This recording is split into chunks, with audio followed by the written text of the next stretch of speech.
میری ساس، نندے اور گھر کے دوسرے افراد کیسے ہوں گے؟ لیکن جیسے ہی میں نے ان سے ملاقات کی، مجھے ایک عجیب سا سکون ملا۔ میری ساس ایک نرم دل اور سمجھدار عورت تھی۔ انہوں نے مجھ سے کہا، بیٹی، ہمیں پتا ہے کہ اکرم کیسا ہے۔ وہ صرف تمہارے ساتھ نہیں، ہم سب کے ساتھ یہی رویہ رکھتا ہے۔ اس گھر میں کوئی ایسی لڑکی ہی آ سکتی تھی جس کے نصیب پہلے ہی پھوٹے ہوئے ہوں، لیکن تم فکر نہ کرو، ہم تمہیں اپنا سمجھیں گے اور اچھے سے رکھنے کی پوری کوشش کریں گے۔ ان کی یہ بات میرے لیے ایک طرف تسلی تھی، لیکن دوسری طرف ایک ایسی حقیقت جسے میں قبول نہیں کر پا رہی تھی۔ میں نے سوچا کہ اگر میرے نصیب میں اچھے لوگ بھی ہیں تو ان کے ساتھ ایک ایسا شخص کیوں ہے جو نہ صرف ان کے لیے بلکہ میرے لیے بھی عذاب بن چکا ہے۔ میری نندے بھی اچھی تھی۔ وہ میرے قریب آئیں اور کہنے لگی، بھابھی، ہم جانتے ہیں کہ بھائی تمہیں ڈرا رہے ہیں، وہ ہمیشہ سے ایسے ہی ہیں، ہم سب ان کے رویے کے عادی ہو چکے ہیں، لیکن تم فکر نہ کرو، ہم تمہارے ساتھ ہیں۔ ان کی باتوں میں ہمدردی تو تھی، لیکن ان کی بے بسی بھی واضح تھی۔ مجھے جلد ہی یہ احساس ہو گیا کہ یہ گھر صرف اکرم کے اصولوں پر چلتا ہے۔ یہاں کوئی اپنی مرضی سے کچھ نہیں کر سکتا تھا۔ میری ساس، جو ایک سمجھدار عورت تھی، خود بھی اکرم کے سخت رویے کے آگے مجبور تھی۔ میری نندے، جو اپنی عمر کے لحاظ سے خوشیوں کی حقدار تھی، ایک ایسے ماحول میں رہنے پر مجبور تھی جہاں خوشی کا تصور ہے مٹ چکا تھا۔ وقت کے ساتھ میں اس گھر میں ایک اور بے بس عورت بن گئی۔ اکرم کے ظلم سہنا میری روزمرہ کی زندگی کا حصہ بن گیا۔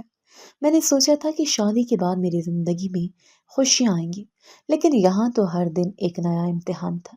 میرے خواب، میری خواہشات، سب ایک ایک کر کے ختم ہو رہے تھے۔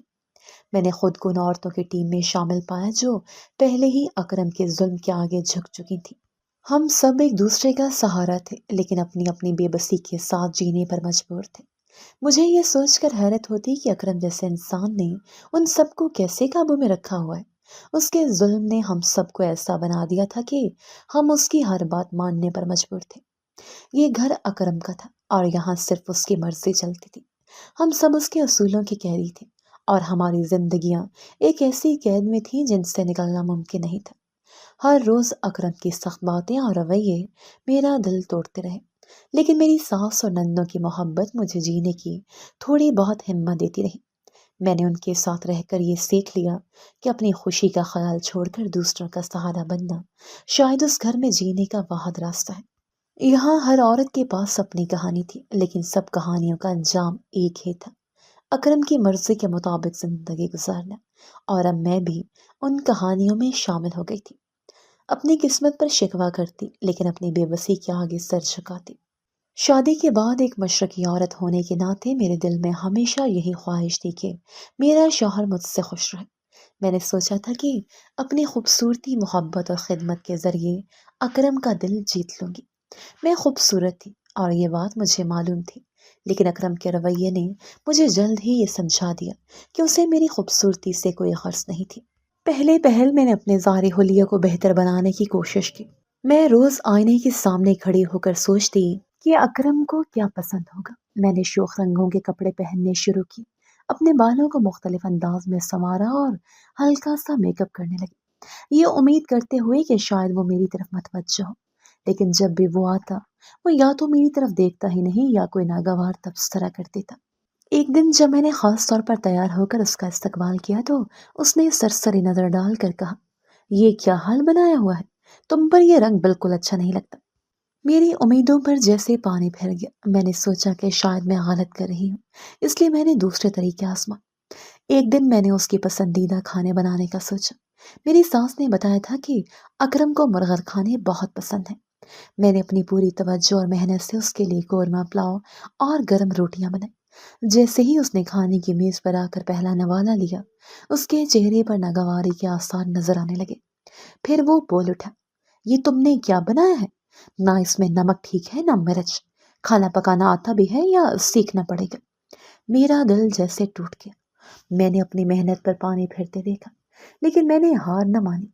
ایک دن میں نے سوچا کہ شاید اس کے دن بھر کی تھکن دور کرنے کے لیے میں اس کا خیال رکھوں تو وہ خوش ہو جائے گا۔ میں نے اس کے کپڑے دھو کر استری کی، اس کے کمرے کو صاف ستھرا رکھا اور رات کو چائے بنا کر اس کے سامنے پیش کی، لیکن اس نے بجائے شکریہ ادا کرنے کی الٹا مجھے جھڑک دیا۔ چائے بنانے کی بھی تمہیں سمجھ نہیں، اس میں دودھ زیادہ ڈال دیا ہے۔ ہر کوشش ناکام ہوتی جا رہی تھی۔ ایک دن میری ساس نے مجھ سے کہا، بیٹی، مرد کو خوش کرنا آسان نہیں ہوتا، خاص طور پر اکرم جیسے مرد کو۔ وہ خود زندگی سے خوش نہیں ہے تو کسی اور سے کیا خوش ہوگا؟ میں نے ان کی بات سمجھنے کی کوشش کی، لیکن میرے دل میں خواہش تھی کہ میرا شوہر مجھ سے محبت کرے، مجھے قبول کرے۔ میں نے پھر سے ایک اور کوشش کی۔ میں نے اس کے آرام کا خاص خیال رکھنا شروع کیا۔ جب وہ آتا تو میں اس کے جوتے ترتیب سے رکھتی، پانی کا گلاس دیتی اور اس سے دن بھر کی باتیں پوچھتی، لیکن اس کے جوابات ہمیشہ مختصر اور سرد ہوتے۔ ایک شام میں نے خاص طور پر اس کے لیے ایک قیمتی تحفہ خریدا۔ میں نے اپنی ساس سے مشورہ کر کے اس کے لیے ایک اچھی سی گھڑی خریدی۔ جب میں نے وہ گھڑی اسے دی تو اس نے حیرانی سے پوچھا، یہ کیا ہے؟ میں نے تو کہا، یہ آپ کے لیے ہے، میں نے آپ کو خوش کرنے کے لیے خریدا ہے۔ لیکن وہ ہنس کر بولے، یہ تم نے کیا سوچ کر خریدا؟ مجھے ایسی چیزیں پسند نہیں ہیں۔ ہر بار جب میں اس کے قریب ہونے کی کوشش کرتی وہ مجھ سے اور دور ہو جاتا۔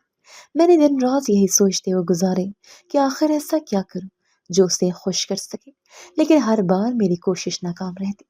اکرم کے رویے نے میرے دل کو ٹکڑوں میں بانٹ دیا تھا۔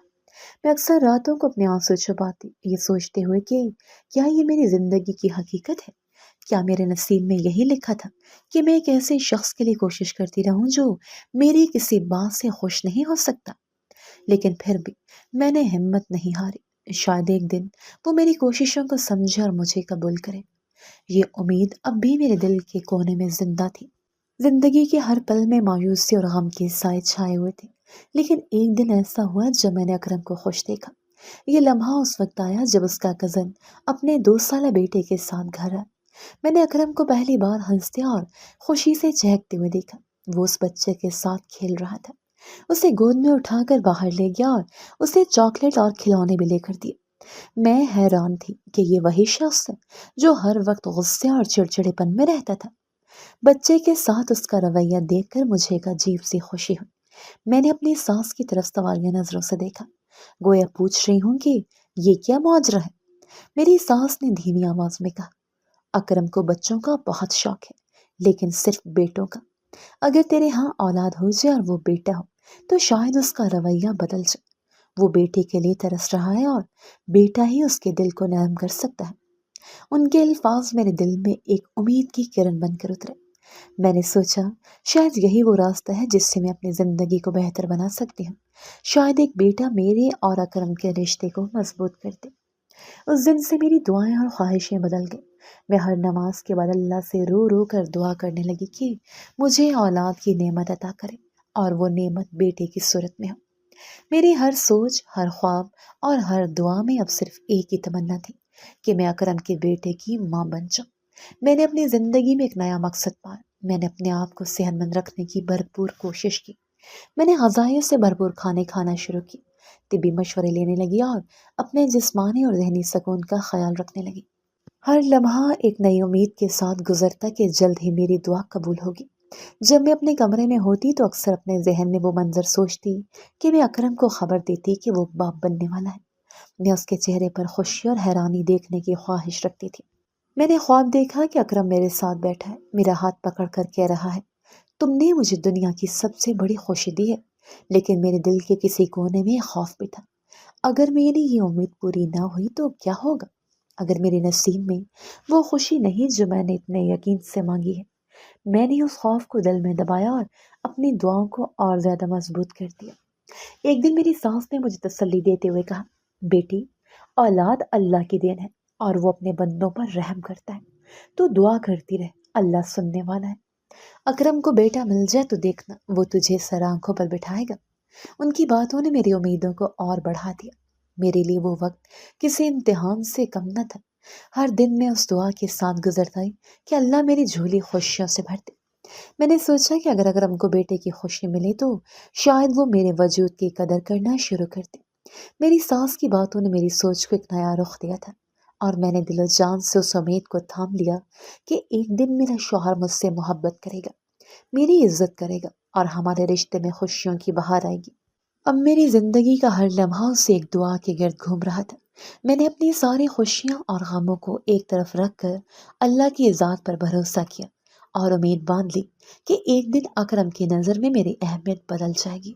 اکرم کے گھر کی حالت دیکھ کر یہ اندازہ ہوتا تھا کہ یہ بہت پرانا مکان ہے۔ اس کی دیواریں جگہ جگہ سے خستہ حال تھیں اور چھت کے کونوں میں مکڑے کے جالے لگے ہوئے تھے۔ گھر کا صحن خاصا بڑا تھا، لیکن وہ بھی مٹی اور کائی سے بھرا ہوا تھا۔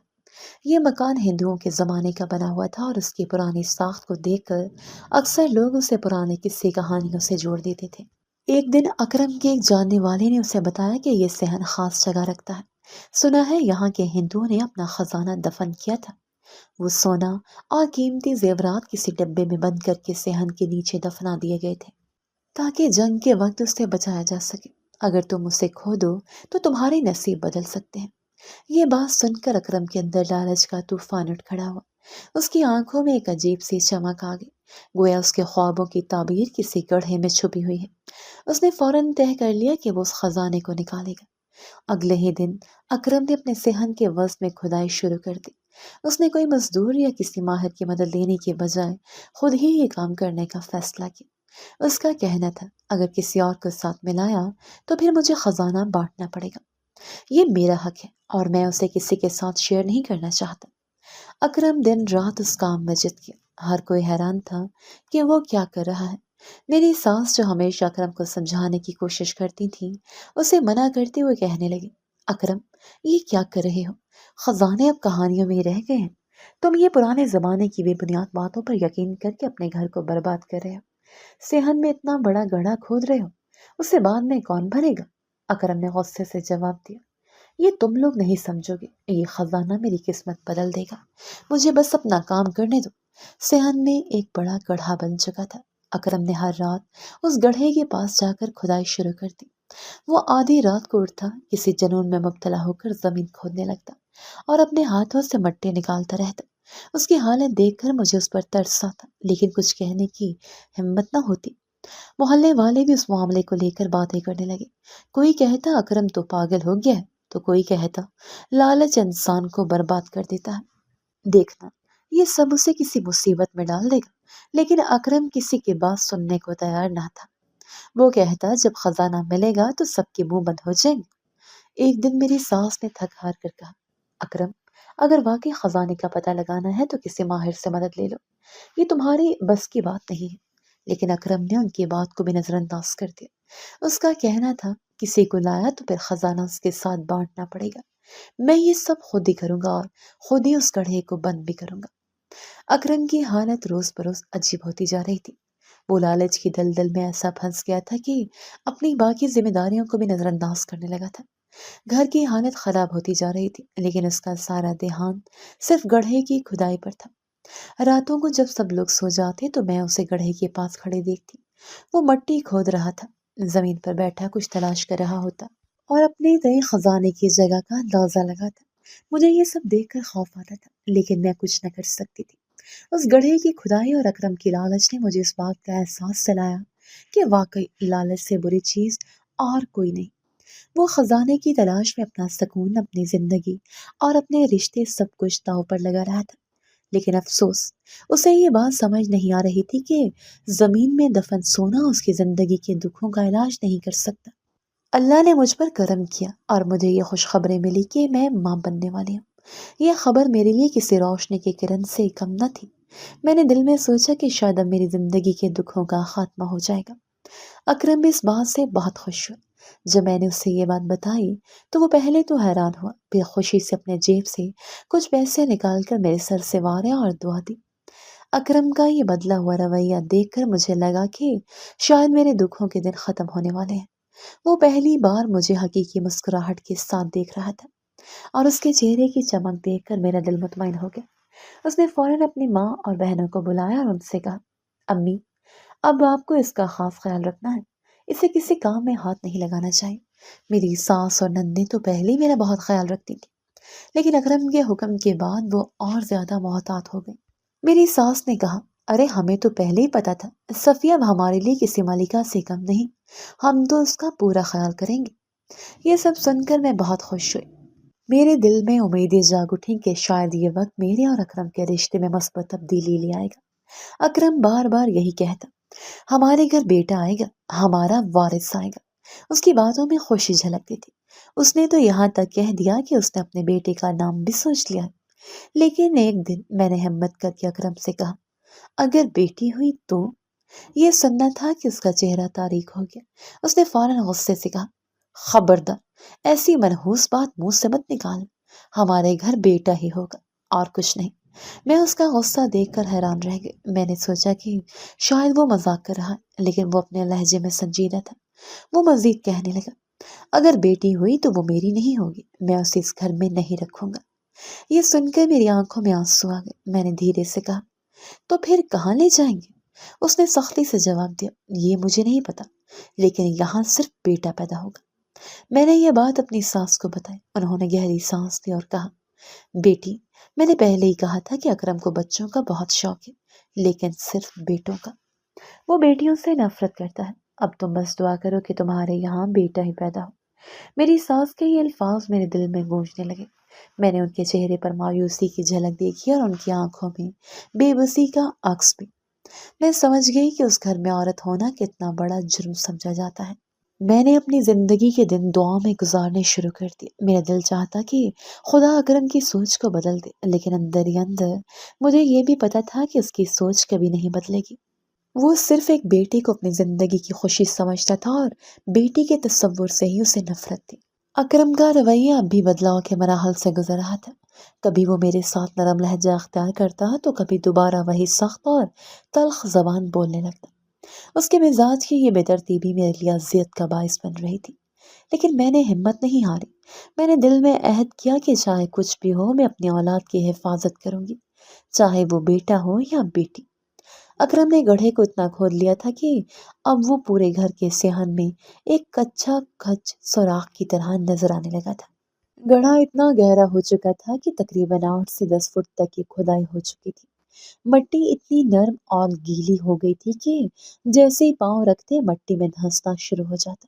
سب لوگ اکرم کو کہتے کہ وہ پانی کی طرف جا رہا ہے اور شاید اس گڑھے میں پانی ہی نکلے گا، مگر اکرم نے ان سب کی باتوں کو نظر انداز کیا۔ وہ اس گڑھے میں سے خزانہ نکالنے کے لیے مسلسل کھدائی کر رہا تھا اور اس کی نظریں صرف اپنی کامیابی کی طرف مرکوز تھیں۔ وہ ہر دن گڑھے میں مزید کھدائی کرتا اور رات کو بھی اٹھ کر کام کرتا۔ اس کا ماننا تھا کہ اس کی محنت جلد کامیاب ہو جائے گی، مگر حقیقت میں وہ صرف اپنی بے وقوفی میں غرق ہو رہا تھا۔ اکرم کا یہ طرز عمل میرے لیے بے حد پریشانی کا باعث بن رہا تھا۔ وہ گڑھا کھودنے کی حد تک تو پہنچ چکا تھا، لیکن اس کا رویہ میرے ساتھ دن بدن سرد اور سخت ہوتا جا رہا تھا۔ مجھے لگتا تھا کہ اس کا دل کبھی بھی میرے لیے نرم نہیں ہو سکتا۔ میں مسلسل اس کوشش میں تھی کہ گھر کا ماحول خوشگوار بنے، لیکن مجھے اندر ہی اندر یہ خوف تھا کہ میرے شوہر کا رویہ کبھی بھی مثبت نہیں ہوگا۔ اس نے کبھی میری عزت نہیں کی اور محبت کا تو سوال ہی پیدا نہیں ہوتا تھا۔ میں نے گھر بچانے کی کوششیں شروع کی، کیونکہ میں جانتی تھی کہ اگر میرا گھر ٹوٹ گیا تو میری بہنوں کے رشتہ داروں کو کیا جواب دوں گی۔ وہ کہیں گے کہ بڑی بہن تو اپنا گھر نہیں بساتی، تو باقیوں کا کیا ہوگا؟ یہی سوچ کر میں اس رشتے کو سنبھالنے کی کوشش کر رہی تھی۔ ایک دن میں نے ڈاکٹر کے پاس جا کر پوچھا کہ میرے ہاں بیٹا ہونے والا ہے یا بیٹی۔ ڈاکٹر نے مجھے تسلی دیتے ہوئے کہا، ابھی آپ کی پہلی اولاد ہے، اس معاملے میں فکر کرنے کی کوئی ضرورت نہیں۔ بیٹی ہو بھی گئی تو بعد میں اللہ کا کرم ہوگا اور بیٹا بھی ہو جائے گا۔ ڈاکٹر کی باتیں سن کر مجھے کچھ سکون آیا، مگر میں جانتی تھی کہ میرے شوہر کے لیے یہ کوئی اہم بات نہیں تھی۔ وہ ہمیشہ یہی کہتا تھا کہ بیٹا ہی ہوگا اور اس کی باتوں میں شدت تھی۔ ایک دن مجھے یہ خبر بھی پہنچی کہ اکرم نے کسی رشتہ دار سے یہ کہا تھا کہ اگر بیٹی ہوئی تو میں اسے گھر میں نہیں رکھوں گا۔ یہ بات میرے دل پر گہرے زخم کی طرح لگی۔ میں نے یہ سوچا کہ اتنی شدید نفرت صرف ایک بیٹی کے لیے؟ کیا اس کے لیے یہ بات اتنی اہم ہے؟ کیا مجھے اپنی زندگی کے کسی حصے میں بھی محبت ملے گی؟ اور پھر وہ دن بھی قریب آ گیا جب میری ولادت کا وقت آیا۔ میں کئی دنوں سے عجیب و غریب درد میں مبتلا تھی اور جسمانی حالت بہت خراب ہو چکی تھی۔ گھر والوں کو فوراً پتہ چلا کہ میرا وقت قریب آ رہا ہے اور انہوں نے دائی ماں کو گھر بلا لیا۔ دل میں ایک عجیب سی بے چینی اور خوف تھا، کیونکہ مجھے معلوم تھا کہ میری زندگی کی سب سے بڑی آزمائش شروع ہونے والی ہے۔ میری حالت اتنی نازک ہو چکی تھی کہ مجھے لگ رہا تھا جیسے کسی لمحے سب کچھ ختم ہو جائے گا۔ یہ تھا وہ لمحہ جب میں نے محسوس کیا کہ میری زندگی میں سب کچھ مشکل ہو چکا ہے، اور اس کے باوجود میں اپنے بچے کے لیے بہتر دنیا بنانے کی کوشش کر رہی تھی۔ میں نے اللہ سے دعائیں کی کہ جو بھی ہو میرے بچے کو صحت مند اور محفوظ رکھے۔ میرے دل میں امید کی ایک کرن تھی کہ شاید اب میرے شوہر کا رویہ بدل جائے گا، لیکن جب مجھے پتا چلا کہ میری بیٹی ہوئی ہے تو مجھے یقین تھا کہ اب میں اس کی محبت کے لائق ہوں گی۔ تاہم اکرم کا رد عمل بالکل مختلف تھا۔ جب اس نے سنا کہ میری بیٹی پیدا ہوئی ہے، اس نے اپنا منہ ہی بند کر لیا۔ وہ کچھ دن خاموش رہا، جیسے کہ وہ اس بات کو تسلیم کرنے کے لیے تیار نہ ہو۔ 3 4 دن اسی خاموشی میں گزر گئے۔ اکرم کا رویہ اس وقت مزید بدتر ہو گیا جب اس نے میری ساس اور نندوں کو بھیج دی۔ اس نے کہا کہ فوت کی ہوئی ہے اور سب کو وہاں جانا ہوگا۔ ساس اور نندوں نے اعتراض کیا کہ ابھی ابھی میری ولادت ہوئی ہے اور صفیہ کا خیال کس سے کرے گا؟ تو اکرم نے سر لہجے میں کہا، میں مر چکا ہوں، میں ہی خیال رکھوں گا۔ یہ سن کر میری ساس نے بھی انکار کر دیا اور کہا کہ وہ نہیں جائیں گی۔ اکرم نے ان سے غصے سے کہا، اگر تم نے انکار کیا تو تمہیں یہاں سے نکلنا ہوگا۔ اس بات کے بعد میری ساس اور نندے اکرم کے غصے سے ڈرتی ہوئی چپ چاپ وہاں سے چلے گئے اور وہ 2 4 دن مزید گزر گئے۔ اس دوران میں نے دل میں طے کیا کہ اب مجھے ایک آخری کوشش کرنی چاہیے۔ ایک دن میں نے اکرم سے کہا، تم نے اپنی بیٹی کو گود میں بھی نہیں اٹھایا، کیوں نہ اسے قبول کر لو؟ بیٹا اللہ اگلی دفعہ دے دے گا۔ جب میں نے یہ بات کہہ رہی تھی، ہم دونوں گڑھے کے پاس کھڑے تھے۔ اکرم نے تھوڑی دیر کے لیے خاموشی اختیار کی اور پھر اچانک میری طرف ہاتھ بڑھایا۔ اس کے بعد اس نے کہا، لاؤ، میری بیٹی مجھے پکڑا۔ یہ سن کر میری آنکھوں میں خوشی کے آنسو آ گئے۔ وہ لمحہ میری زندگی کا سب سے خوبصورت لمحہ تھا، کیونکہ اکرم کا دل میری بیٹی کے لیے نرم ہوتا دکھائی دے رہا تھا۔ اس نے بیٹی کو گود میں اٹھایا اور پھر کچھ دیر تک اسے محبت سے دیکھتا رہا۔ میں نے اس کے چہرے پر پہلی بار وہ محبت اور تسلی دیکھی جو ایک باپ اپنے بچے کے لیے محسوس کرتا ہے۔ اس لمحے میں مجھے لگا جس سے میرے شوہر کا دل جو پہلے ہمیشہ سرد تھا اب میری بیٹی کے لیے نرم پڑا تھا۔ وہ لمحہ میری زندگی کا سنگ میل بن گیا۔ مجھے امید تھی کہ اب ہمارا رشتہ بہتر ہوگا، کیونکہ شاید میری بیٹی ہی وہ وجہ بن گئی تھی جس سے اکرم کا دل پگھلا تھا۔ میرا اندازہ غلط ثابت ہوا اور میں نے جو امید کی تھی کہ اکرم کا دل میری بیٹی کے لیے نرم ہو جائے گا، وہ بالکل بھی درست نہیں نکلی۔ حقیقت میں اس کے دل میں جو نفرت تھی وہ ختم ہونے والی نہیں تھی۔ اس نے میری بیٹی کے لیے کوئی ہمدردی نہیں دکھائی تھی، بلکہ اس نے میری ساس اور نندوں کو اسی لیے بھیجا تھا تاکہ وہ اپنے کالے کارناموں کو آزادانہ طور پر انجام دے سکے۔ ایک دن جب اکرم نے محسوس کیا کہ اس کا کوئی بھی گڑھا کھودنے کا منصوبہ کامیاب نہیں ہو رہا اور بیٹی کے لیے اس کی نفرت میں کوئی کمی نہیں آئی تھی، اس نے ایک انتہائی گھناؤنی حرکت کی۔ وہ میری بیٹی کو گڑھے میں پھینکنے کی کوشش کر رہا تھا اور دراصل اس نے اپنی بیٹی کو گڑھے میں پھینک دیا بھی۔ میں ہراساں ہو گئی، لیکن اللہ کی کرم نوازی نے اس لمحے میں میری مدد کی۔ جب میری بیٹی گڑھے میں گر گئی، اوپر سے مٹی پھینکی جانے لگی اور مجھے لگا کہ میری بیٹی کو بچانا ممکن نہیں ہوگا، لیکن اسی دوران اللہ کا معجزہ ہوا۔ جب اکرم کا پاؤں پھسل گیا، وہ بھی اسی گڑھے میں گر گیا جہاں اس نے بیٹی کو پھینکا تھا۔ میں نے فوراً اس گڑھے میں اتر گئی اور اپنی بیٹی کو بچانے کی کوشش کی۔ خدا کا شکر ہے کہ میری بیٹی تو بچ گئی، مگر اکرم کا جسم دلدل میں دھنس چکا تھا۔ دلدل اتنی گیلی اور گہری ہو چکی تھی کہ اکرم کی حالت دیکھ کر مجھے اور بھی زیادہ خوف آ رہا تھا۔ میں نے جلدی سے ادھر ادھر سے رسی ڈھونڈ کر لانے کی کوشش کی، لیکن اس کی حالت تیزی سے بگڑتی جا رہی تھی۔ میں نے ہر ممکن کوشش کی کہ اس کو بچایا جا سکے، لیکن مٹی کی جڑیں اور دلدل کی گہرائی اکرم کو مزید نیچے دھکیل رہی تھی۔ اسی دوران میری چیخیں سن کر محلے والے بھی دوڑتے ہوئے انہوں نے آ کر اکرم کو باہر نکالنے کی کوشش کی، لیکن جب تک وہ اسے باہر نکالنے میں کامیاب ہوئے تب تک اکرم کی سانسیں رک چکی تھی۔ اس کے جسم میں جان نہیں رہی تھی اور اس کا چہرہ مٹی سے سیاہ ہو چکا تھا۔ میں نے بہت کوشش کی مگر میری مدد سے کچھ نہیں ہو سکا۔ یہ لمحہ میری زندگی کا سب سے گھٹن اور تکلیف دہ لمحہ تھا۔ وہ مرد جو میری زندگی کا حصہ بن چکا تھا، جس نے مجھے اور میری بیٹی کو کئی بار اذیت پہنچائی، اب میری آنکھوں کے سامنے زندگی کی بازی ہار چکا تھا۔ اس کی موت نے میرے دل میں کوئی خاص دکھ نہیں پیدا کیا، لیکن مجھے یہ محسوس ہوا کہ اس کی موت کے ساتھ ایک اذیت ناک باب ختم ہو چکا تھا اور میری زندگی میں ایک نیا باب شروع ہونے جا رہا تھا۔ اکرم کی موت کے بعد ہماری زندگیوں میں ایک ایسی خاموشی چھا گئی تھی جو زبان سے نہیں بلکہ دل کی گہرائیوں سے محسوس کی جا رہی تھی۔ میں نے جس دل کے ساتھ اکرم کو اپنا شریک حیات بنایا تھا، اسی دل کے ساتھ اس کی زندگی کے اختتام کو تسلیم کیا تھا۔ میرے دل میں یہ سوالات اٹھتے رہتے کہ اکرم کے اندر اتنی نفرت کہاں سے؟ کیوں اس نے اپنی بیٹی کو اس قدر نظر انداز کیا، اور کیوں اس کا دل اتنا پتھر ہو گیا تھا کہ وہ اپنی اولاد کو مٹی میں دفن کرنا چاہتا تھا؟ ان سوالات کا جواب نہ میں نے خود تلاش کیا تھا، نہ کبھی کسی نے مجھے اس کا جواب دیا۔ اکرم کا کفن دفن ہو چکا تھا اور ہم سب اپنے دکھ میں غمگین تھے، لیکن پھر بھی غیر معمولی واقعہ پیش آیا۔ گڑھے کی مٹی میں کچھ عجیب تبدیلیاں آنا شروع ہو گئی۔ پہلے تو وہ گڑھا ہمیشہ خشک رہتا تھا، لیکن اب اس کی مٹی گیلی ہونے لگی تھی اور اس میں سے عجیب سوبال پیدا ہونے لگا۔ مٹی اس قدر گیلی ہو چکی تھی کہ جیسے وہ کسی خزانے کو چھپائے ہوئے تھی۔ ہم نے اس گڑھے میں مزید مٹی ڈال کر اس کی سطح کو معمول پر لانے کی کوشش کی، لیکن پھر بھی وہ گڑھا ابلتا ہی جا رہا تھا۔ مجھے یہ محسوس ہونے لگا کہ جیسے یہ گڑھا کوئی سچائی چھپائے ہوئے ہے اور اس کے اندر کچھ ایسا ہے جو باہر آنا چاہتا ہے۔ ایک دن میری ساس نے کہا کہ ہمیں یہ گھر بیچ کر کہیں اور چلے جانا چاہیے۔